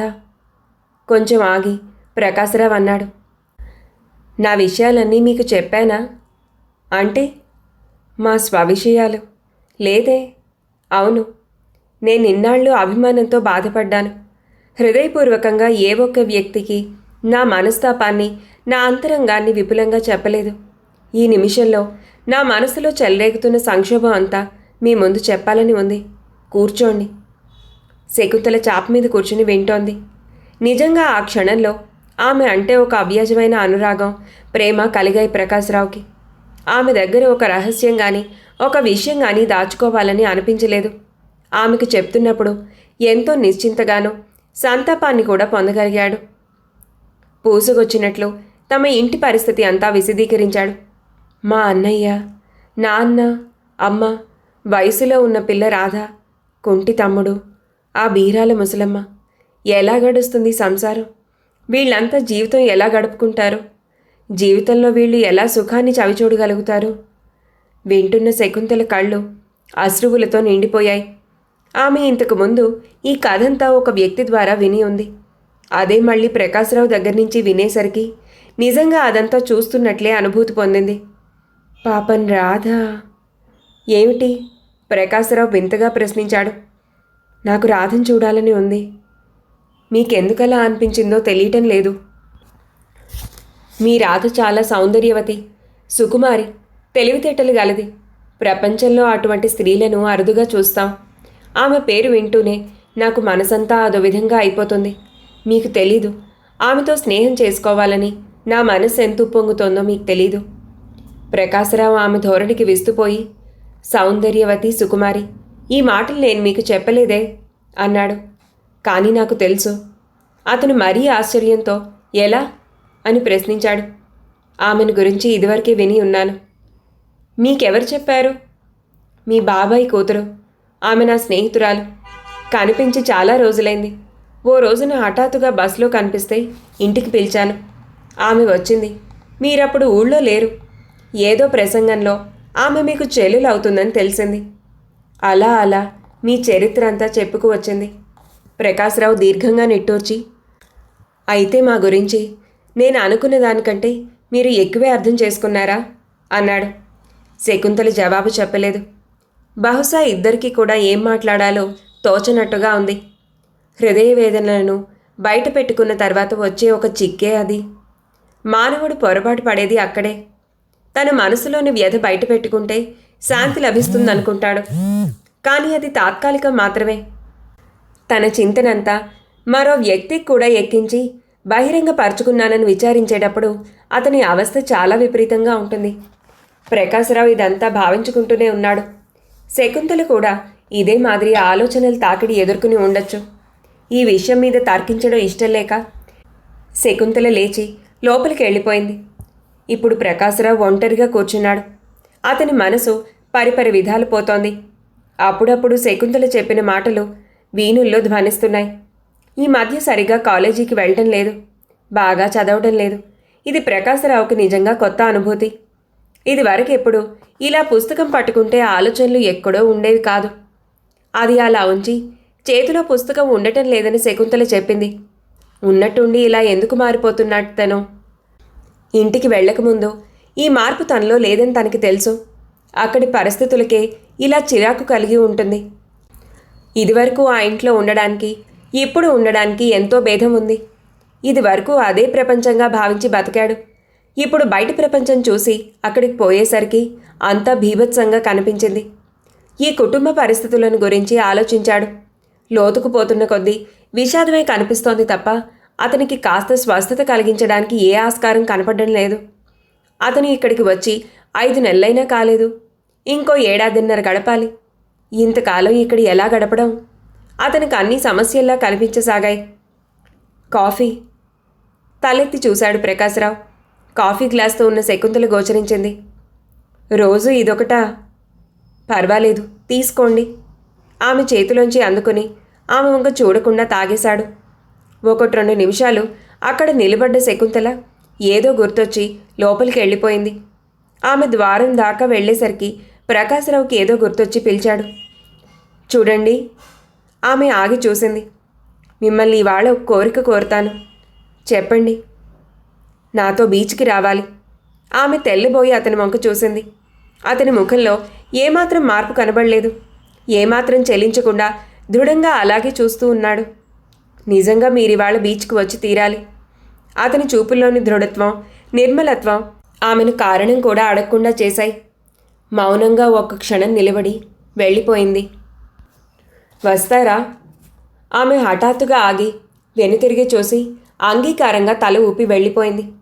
ప్రకాశరావు మిగిలిన కాఫీ చాలా తేలిగ్గా తాగేశాడు. శకుంతలనిలా అడిగేందుకు అతనేం బాధపడ్డం లేదు. పైగా ఏదో హాయిగా ఉన్నట్టు ఇప్పుడు భావించాడు. సాయంత్రం 5 అవుతుండగా ప్రకాశరావు తలదూకొని సిద్ధమయ్యాడు. ఈనాడు తన అందమైన దుస్తుల్ని కూడా అతను ధరించలేదు. ఒకరిని లక్ష్య పెట్టే స్థితిలో అతను లేడు. అతను గది దాటి బయటకు వచ్చేసరికి ఎదురుగా వస్తూ చిరునవ్వుతో తనని పలకరించిన రామారావు గారిని, మీరేం అనుకోకూడదు, ఇవాళ మీ అమ్మాయిని నాతో బీచ్కి పంపించాలి అన్నాడు సూటిగా. ఆయన ఏమాత్రం వింత చెందగుంటా, అలాగే, అమ్మాయి ఇష్టపడితే మధ్య నాదే ఉంది అన్నారు. ఆమె ఒప్పుకున్నారు. సరే అయితే. లోపల తండ్రితో ఏం చెప్పిందో శకుంతల ప్రకాశరావుకు తెలియనివ్వలేదు. ఒక పావుగంట గడిచేసరికి బయటకు వచ్చింది. అప్పటికే ప్రకాశరావు ఆమె కోసం ఎదురు చూస్తున్నాడు. ఇద్దరూ బయలుదేరారు. శకుంతల పక్కన నడుస్తూ పోతుంటే తెలిసిన వారు ఎవరైనా చూస్తే ఏమనుకుంటారో గమనించే స్థితిలో లేడు. అతను ఐహిక విషయాల్లో దేని గురించి ఆలోచించడం లేదు. పైపెచ్చు చాలా అతీతంగా ప్రవర్తిస్తున్నాడు. మరీ విచిత్రం ఏమిటంటే శకుంతల తనని గురించి ఏమనుకుంటుంది కూడా అతను యోచించలేదు. అటువంటప్పుడు తన కోరిక తిరస్కరించకుండా తనతో ఎందుకు వస్తున్నదో గ్రహించడానికి ఎందుకు ప్రయత్నిస్తాడు? నడుస్తూ కొంతసేపటికి బీచ్కి చేరుకున్నారు. ఈ మధ్యదారిలో పెద్దగా ఏమీ మాట్లాడుకోలేదు. పక్కన ఒక యువతితో నడుస్తున్నానని తప్ప ఎవరెట్లా పోతున్నది గమనించే స్థితిలో లేని ప్రకాశరావు ఏకాంతంగా ఉండే ప్రదేశాన్ని వెతుక్కోవడంలో చాలా తెలివి కనపరిచాడు. ఇద్దరూ కూర్చున్నాక 5 నిమిషాలు మౌనంగా గడిచాయి. నాకు జీవితం మీద విరక్తి పుడుతోంది అన్నాడతను హఠాత్తుగా. సముద్రపు ఘోషను శ్రద్ధగా వింటున్న శకుంతల ఈ మాటలు ఎక్కడి నుంచో వినిపించినట్లు తోచగా, ఏమిటి అన్నారు అంది. ప్రకాశరావు తిరిగి అదే వాక్యాన్ని, నాకు జీవితం మీద విరక్తి పుడుతోంది అని పలికాడు. జీవితం మీద విరక్తి పుట్టినందుకు కారణం? ఆశ. అయితే మీ ప్రశ్నకు సమాధానం నిరాశ. మీరు చాలా వింతగా మాట్లాడుతున్నారు ప్రకాష్ బాబు. ఇందులో మీకెందుకు నిరాశ కనిపించింది? అంతగా నిరాశ కలగడానికి కారణం ఏమిటి చెప్పండి, వింటాను. అతను వెర్రిగా నవ్వి, మీ ప్రశ్నకు సూటిగా జవాబు చెప్పలేకపోవచ్చు. కానీ ఏ విషయం గురించి ఆలోచించినా నాకు భవిష్యత్ కనబడడం లేదు. మిగతా జీవితం అంతా ఎడారిలా కనిపిస్తోంది. ఆ ఎడారిలో నడవడానికి నాకు భయంగా ఉంది. ఈ ధోరణికి వింతపడుతూ శకుంతల అతని కళ్ళలోకి చూసింది. ఆమె అనుకున్న భావాలేవీ కనబడకపోగా భంగపడి, చూడండి, మీ నిరాశను నేను మాయం చేస్తాను. వారం రోజులు నేను చెప్పినట్లు చేయండి. ప్రకాశరావు ఆమె మాటలు వినడానికి ప్రయత్నిస్తున్నట్టుగా లేదు. దూరంగా కదులుతున్న కెరటాల వైపు చూస్తూ, అంతా విచిత్రంగా కనబడుతోంది అని గొణిగాడు అస్పష్టంగా. ఏ? అతను తాపీగా అన్నాడు. నేనసలు మద్రాసులో చదవడానికి రావడం, మీ ఇంట్లో చేరడం, ఈ వింత బతుకు బతకడం. శకుంతల అతని వంక అనుమానంగా చూసింది. అతని ఈ విచిత్ర వాలకం ఆమెకు అగమ్యగోచరంగా ఉంది. అతనితో ఇక్కడికి రాకపోయినా బావుండేదని ఆమె ఇప్పుడు అనుకోసాగింది. ఇంతలో అతను హఠాత్తుగా అన్నాడు, ఈరోజు మిమ్మల్ని ఏ ప్రశ్న అయినా సరే అడిగే అధికారం నాకు ఇస్తారా? తెల్లబోయి, అంటే అని అడిగిందామె. మిమ్మల్ని ఎటువంటి ఇష్టం లేని ప్రశ్న వేసినా కోపగించుకోకూడదు. కోపం అనేది వద్దంటే రాకుండా మానుతుందా ఏమిటి? ప్రకాశరావు ఒకసారి నిశితంగా ఆమె వదనంలోకి చూశాడు. ఆ వదనంలో దోబూచులాడుతున్న భావాన్ని గ్రహించడానికి అతను ప్రయత్నించలేదు. అలాగే చూస్తూ అడిగాడు, పెళ్ళెప్పుడు చేసుకుంటారు? ఆమె అసహ్యంతో చూపులు పక్కకు తిప్పుకుంది. అతని చూపుల్ని భరించడం ఎంత కష్టంగా ఉందో మాటల్ని కూడా భరించడం అంతే కష్టంగా ఉంది. జవాబు చెప్పడం ఇష్టం లేదా? కాదు, ఆమె విసురుగా జవాబిచ్చింది. నా ఇష్టం వచ్చినప్పుడు పెళ్లి చేసుకుంటాను. ఎటువంటి వ్యక్తిని పెళ్లి చేసుకుంటారు? మనసుకు నచ్చిన వాణ్ణి. ఆమె సూటి జవాబు విని అతను మౌనంగా ఊరుకున్నాడు. తర్వాత ఏదో తోచి అన్నాడు, అవును, మీకు అన్ని విషయాల్లోనూ స్వాతంత్రం ఉంది. మీకు నచ్చిన వాణ్ణి చేసుకుంటారు. కానీ రాధ అలా కాదు. ఆమె మనసుకు నచ్చినవాడు ఆమెకు లభించడు. ఎంతకాలానికి పెళ్లి కాకపోతే పెద్దవాళ్ళు చివరికి ఎవరికో ముడిపెట్టేస్తారు. ఎంత తేడా అన్నాడు. మీరో? కోపంతో మండిపోతూ గుచ్చిగుచ్చి అతని వైపు చూస్తూ ప్రశ్నించింది శకుంతల. నేనా అని ప్రకాశరావు, నేనసలు పెళ్లి చేసుకోను అన్నాడు. ఎందుకో? నాకేముంది, నేను బీదవాణ్ణి, తెలివి తక్కువ వాణ్ణి. చూసి చూసి నన్నెవరు పెళ్లి చేసుకుంటారు? నన్నెవరూ ప్రేమించరు కూడా. ప్రేమ. శకుంతల శరీరం గజగజమని వణకసాగింది. నిశ్చేష్టురాలై అతని వంక చూడసాగింది. అవును, మీరెందుకు ఇలా చూస్తారు? నేను చెప్పేది నిజం. అమ్మగా నా తల్లి, నాన్నగా నా తండ్రి, సోదరునిగా నా అన్న తమ్ముళ్ళు, అక్క చెల్లెళ్ళు, వీళ్ళు తప్ప వేరే దృక్పథంతో ఈ లోకంలో నన్నెవరూ ప్రేమించరు. నేను చెప్పిన దాంట్లో ఆశ్చర్యపడాల్సిందేమీ లేదు. శకుంతల నోట మాట రాక అచేతనంగా కూలిపడిపోయి ఇంకా అలాగే చూస్తుండేసరికి అతను గట్టిగా నవ్వుతూ, ఇందులో మీరింత నిర్ఘాంతపోవలసిన అవసరం నాకేం కనబడడం లేదు అన్నాడు. శకుంతల అప్పటికి తేరుకుంది విభ్రాంతిలో నుంచి. ఇహ ఆ వాతావరణంలో ఒక్క క్షణం కూడా ఉండడం దుస్సహంగా అనిపించింది ఆమెకు. చాలా విచిత్రమైన అవస్థలో లేచి నించుంది. అతనితో చెప్పకుండా గబగబా నడవసాగింది. ఇదంతా ప్రకాశరావు మ్రాన్పడిపోయి చూస్తున్నాడు. ఈ విపరీతం ఏమిటా అని అతను ఎక్కువ తెల్లబోతూ కూడా లేడు. ఒక వినోదం చూస్తున్నట్టుగా ఆమె కనిపించేంతటి వరకు చూసి తర్వాత ఏదో తోచి, శకుంతల అని బలహీనంగా పిలిచాడు. అతను అనుకున్న బలవంతం వినియోగించి పిలిచినా ఆమెకు వినిపించి ఉండదు.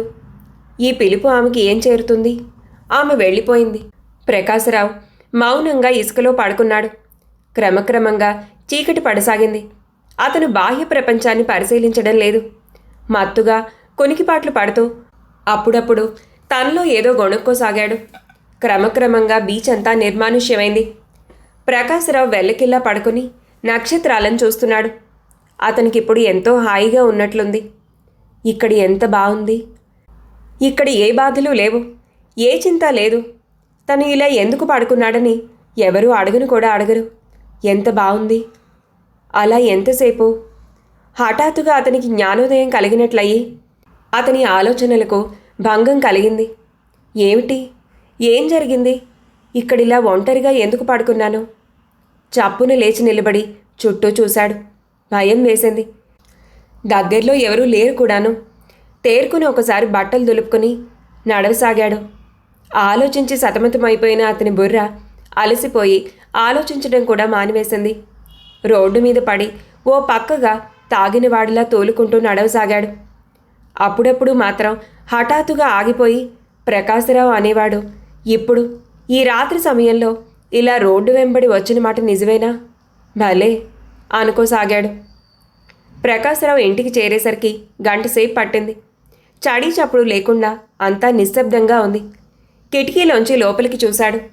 ఎవరూ కనబడలేదు. నెమ్మదిగా తలుపులు తోశాడు. తీసే ఉన్నాయి, విడిపడ్డాయి.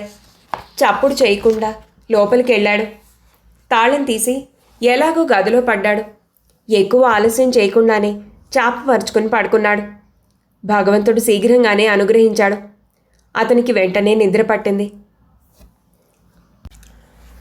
మర్నాడు అతనికి మెలకువ వచ్చేసరికి ఇంకా చీకటి తెరలు చెరిగిపోలేదు.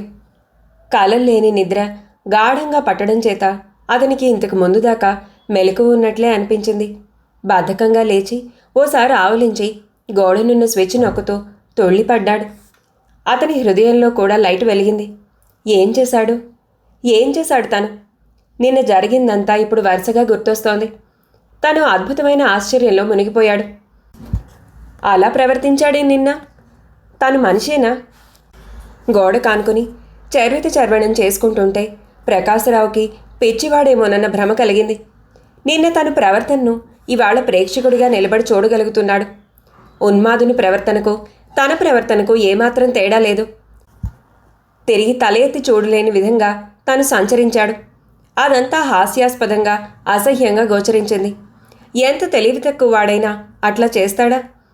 తను మనిషేనా అన్న అనుమానం వచ్చింది అతనికి. ఏం జరిగిందో, ఈ ముందు ఏం జరగబోతోందో అర్థం కావడం లేదు. ఆ విషయం అలా ఉంచి ఈ అతి తెలివి మనిషికి ఇప్పుడు ఇంకో సమస్య కూడా దాపరించింది. కొంచెం సేపట్లో చీకటి విడిపోతుంది.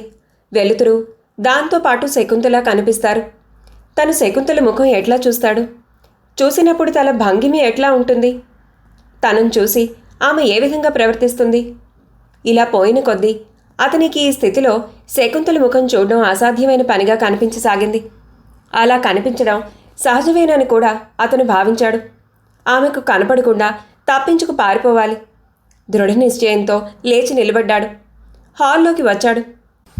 అక్కడ లైట్ వేయడానికి కూడా సాహసించలేకపోయాడు. చీకట్లో అలాగే తడుముకుంటూ పెరట్లోకి వెళ్ళి గబగబా 3 నిమిషాల్లో ముఖం కడుక్కొచ్చాడు. తర్వాత ఎక్కువ ఆలస్యం చేయకుండానే ఆ రోజు కాలేజీకి కావలసిన పుస్తకాలు తీసుకొని చీకటి కొంచెంగా అస్తమిస్తున్న సమయానికి వీధిలోకి వచ్చి పడ్డాడు. ఒక ఫర్లాంగు దూరం నడిచి మెయిన్ రోడ్డు మీదకు వచ్చేసరికి ఆకలి వేస్తున్నట్లు తోచింది. రాత్రి కూడా భోజనం చేయలేదు. జేబులో డబ్బులు ఉండడం చేత అక్కడున్న ఒక హోటల్లో దూరాడు. క్షుద్బాధ తీర్చుకుని వెలుపలికి వచ్చాడు. 10 గంటల దాకా ఇలాగే గడపాలి. అతనికి ఇట్లా పని లేకుండా తిరగడం ఇదివరకు అలవాట్లేదు. హఠాత్తుగా గదికి పోదామని తోచినప్పుడల్లా వెనువెంటనే శకుంతలు కూడా జ్ఞప్తికి వచ్చి ఉలిక్కిపడసాగాడు. వీధిలో తిరిగినా, కాలేజీలో కూర్చున్నా అతను అలాగే బాధపడ్డాడు. మనసు ఎక్కడెక్కడో విహరిస్తోంది. అతి కష్టం మీద సాయంత్రం వరకు నెట్టుకు వచ్చాడు. సాయంత్రం బస్సులో ఎక్కడానికి కూడా ఇష్టపడక 6 మైళ్ళు నడుద్దామని సిద్ధపడి మెల్లిగా అడుగులు వేస్తూ పోతుంటే దారిలో విచిత్రం జరిగింది. అతని బాబాయ్ కనిపించాడు. బాబాయిని చూసి ప్రకాశరావు ఆయన్ని పలకరించడానికి ఇష్టం లేక తల తిప్పుకుని తప్పించుకోబోయాడు. కానీ ఆయన మాత్రం తప్పుకుపోవడానికి ఇష్టపడక సరాసరి వచ్చి నిలవేశాడు. ఏమిటి బాబాయ్? ప్రకాశరావు అనక తప్పింది కాదు. ఆయన చిన్న కళ్ళు చికిలిస్తూ, అవునుగాను, నువ్వు ఈ ఊరు వచ్చింది చదువుకుని బాగుపడ్డానికేనా అన్నాడు. ఈ ధోరణి చూసి ప్రకాశ్రావు తెల్లబోతుండేసరికి మళ్ళీ ఆయనే, లేకపోతే చెడు తిరుగుళ్ళు తిరగడానికా అని పొడిగించాడు. బాబాయ్, నేనేం చెడు తిరుగుళ్ళు తిరిగాను అని దీనంగా అన్నాడు. నేను చూడలేదనుకోబోకు. చెడు తిరుగుళ్ళు అంటే అర్థం ఏమిటి? పేకాట్లు ఆడితేనేనా? తాగి తందనాలు ఆడితేనేనా? ఇవన్నీ లేవు కాబట్టి మహాబుద్ధిమంతుడిని అనుకుంటున్నావా? ఏమిటి బాబాయ్? ఏం ఆశ్చర్యం? ఆయన పరిహాసంగా అని నేనంతా కనిపెడుతూనే ఉన్నాను. నిన్న సాయంత్రం నువ్వు చేసిన పని ఏమిటి అని పొడిగించాడు. ఏం చేశాను అని వెంటనే అనబోయి ప్రకాశ్రావు తుళ్ళిపడ్డాడు. ఏం చేశాను? తల వంచుకున్నాడు. నేను ముందే చెబుతున్నాను, నాగరికత పేరుతో నువ్వు చేసిన పనిని సమర్థించుకోవాలని ప్రయత్నించబోకు. నాగరికతకు నీకు ఉన్న సంబంధం నాకు తెలుసు అని కొంచెం సేద తీర్చుకుని, ఇదిగో అబ్బాయి, ఇలా పట్నంలో చదువుల కోసం వచ్చి చెడిపోయిన వాళ్ళని 1,00,000 మందిని చూశాను. మా శ్రేయస్సును మీరెవరూ కోరకపోయినా మీ అందరి శ్రేయస్సు కోరే మనిషి నేను. నన్ను మీరు అర్థం చేసుకోవడంలో ఉంది. పెద్దవాడవై నువ్వు ఇలా చెడిపోతుంటే చూసి సహించలేను. డబ్బు కావాలంటే నా దగ్గరికి వస్తూ ఉండు. కానీ ఇంకా ఇలాగే చేశావా? మీ ఇంట్లో ఈ విషయాలన్నీ తెలియపరచడం అనేది తథ్యం అని ఆయన ప్రకాశ్రావు జవాబు కోసమైనా చూడకుండా విసవిసా నడిచి వెళ్ళిపోయాడు. ప్రకాశ్రావు స్తబ్దుడైపోయి ఒక క్షణంసేపు అలాగే నిలబడిపోయాడు. మా శ్రేయస్సు నువ్వు ఈ విషయంలో కోరుతున్నావా అని అతన్ని ప్రశ్నిద్దామనుకున్నాడు. కానీ ఏదీ చెప్పకముందే తారాచువ్వలా ఆయన వెళ్ళిపోయాడాయే. ఓసారి తల పంకించి ప్రకాశ్రావు తిరిగి నడవసాగాడు. మనసులో సంక్షోభం మరీ ఎక్కువైపోయి కాస్త విశ్రాంతి లభిస్తే బావుండు అని అతను అనుకోవడం ప్రారంభించాక గదికి పోయి తీరాలనిపించింది. ఉన్నట్టుండి అతనికి ఇంత ఉత్సాహం రేకెత్తించడంలో శకుంతలతో జరగబోయే సంవాదమో ఇంకొకటో అతన్ని అభ్యంతరపరచలేకపోయింది. గబగబా నడవసాగాడు. ఇంకో అరగంట నడిచేసరికి అతను ఇంట్లో ఉన్నాడు. గది తాళం తీసి లోపలికి పోయి ఇంకా ఏం చేసేది సరిగ్గా నిశ్చయించుకోకముందే అతని వెనుక నుంచి పంతులు గారు అని వినిపించింది. నిశ్చేష్టుడై వేగంగా కొట్టుకుంటున్న గుండెతో నెమ్మదిగా యంత్రబద్ధంగా వెనక్కి తిరిగాడు. శోకమూర్తిలా మూర్తిభవించిన విరాగినిలా ఉన్న శకుంతల అతనికి ఎదురుగా నిలబడి ఉంది. అంతకంటే ఆశ్చర్యమైన విషయం ఏమిటంటే ఆమె చేతిలో కాఫీ కప్ ఉంది. తీసుకోండి. బొమ్మలా చేతులు ముందుకు చాపి అందుకున్నాడు. తాగండి. ఆమె వంక చూడలేక తల ఉంచుకుని మెల్లిమెల్లిగా తాగసాగాడు. ఆమె ఎదురుగుండా ఆ స్థితిలో ఉంటే అతనిలో వరుసగా అలుముకుంటున్న ఒక్కొక్క ఆలోచన క్షణంసేపు కన్నా ఎక్కువసేపు ఉండకుండా హరించిపోసాగింది. అతను తాగడం పూర్తయ్యాక చేత్తో కాఫీ కప్ అందుకుంటూ, మీరేం చేస్తున్నారో ఆలోచించే చేస్తున్నారా అని ముఖాముఖిగా అడిగింది. అతను ఎలాగో ధైర్యం చేసి ఓసారి ఆమె ముఖంలోకి చూసి మళ్ళీ తలదించుకున్నాడు. నిన్న సాయంత్రం నేను ఇంటికి ఒంటరిగా వచ్చాను. అప్పటి నుంచి మీరు కనబడకుండా తిరుగుతున్నారు. అయితే ఒక్కసారి కూడా మా నాన్నగారి ముందు నా స్థితి ఎలా ఉంటుందో ఒక్కసారైనా ఆలోచించారా? ఆయనతో నేనేం చెప్పుకోవాల్సి వస్తుందో ఒక్కసారైనా ఆలోచించి చూసారా? ప్రకాశరావు ఈసారి ఉద్వేగం ఆపుకోలేక భరించరాని బాధతో ఆమె కేసి చూస్తూ, క్షమించండి, క్షమించండి అన్నాడు. తర్వాత మెత్తబడిపోయి గాద్గదికంగా, నిజమే, మీరు నన్ను నిజంగా క్షమించాలి. తెలివి తక్కువవాణ్ణి. నిన్నటి నుంచి ఎన్నో తప్పులు చేశాను. మీకు ఎంతో బాధ కలిగించాను. మీ మనసుని కల్లోలపరిచాను అన్నాడు. శకుంతల ఆశ్చర్యంగా అతని వంక చూస్తోంది. చూడండి, నేను చాలా బలహీనుణ్ణి. ఎక్కువ సంతోషం వచ్చినా దుఃఖం వచ్చినా ఓపలేను. ఆ స్థితిలో నిజంగా పిచ్చివాడిలా ప్రవర్తిస్తాను. మా ఇంటి పరిస్థితులు అవి నిన్న ఆలోచించుకోవడం, మన సంభాషణ నన్ను మరీ విషాదపు లోతుల్లోకి తీసుకుపోయాయి. దాంతో మరీ అసందర్భంగా ప్రవర్తించాను. ఇవాళ ఉదయం నుంచి నా ప్రవర్తనకు నేనే సిగ్గుపడుతూ మీకు మొహం చూపించడం ఎలాగా అని తప్పించుకు తిరుగుతున్నాను. అంతే. విషాదపు ఛాయలతో ఎండిపోయిన అతని ముఖంలోకి నిశితంగా చూస్తూ, శకుంతల, మీరు ఎంతసేపు మీ బాధే తప్ప అవతలి వాళ్ల బాధలు పట్టించుకోరు. అందుచేతనే ఇవాళ ఇలా చేశారు. ఈ విషయం ఒప్పుకోవాల్సిందే అంది. కొద్ది క్షణాలు మౌనంగా గడిచిపోయాక ప్రకాశరావు మ్లానవదనంతో, నా సందేహం తీర్చండి. నిజంగా నేను నిన్న మరీ హేయంగా ప్రవర్తించానా? ఆమె జవాబు చెప్పలేక మౌనమే ధరించేసరికి, మీ మౌనమే చెప్తోంది. నిజమే, అందుకనే బాబాయ్ అలా అన్నాడు అని తిరిగి తనే అన్నాడు. శకుంతల ఆశ్చర్యంతో, మీ బాబాయా? ఏమన్నారు అంది.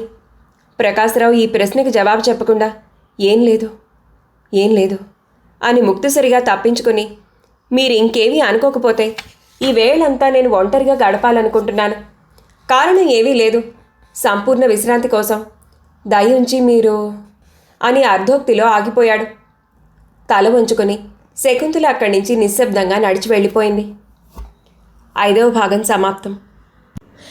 ఈ కథ మీకు నచ్చినట్లయితే లైక్ చేయండి, షేర్ చేయండి, సబ్స్క్రైబ్ చేయండి.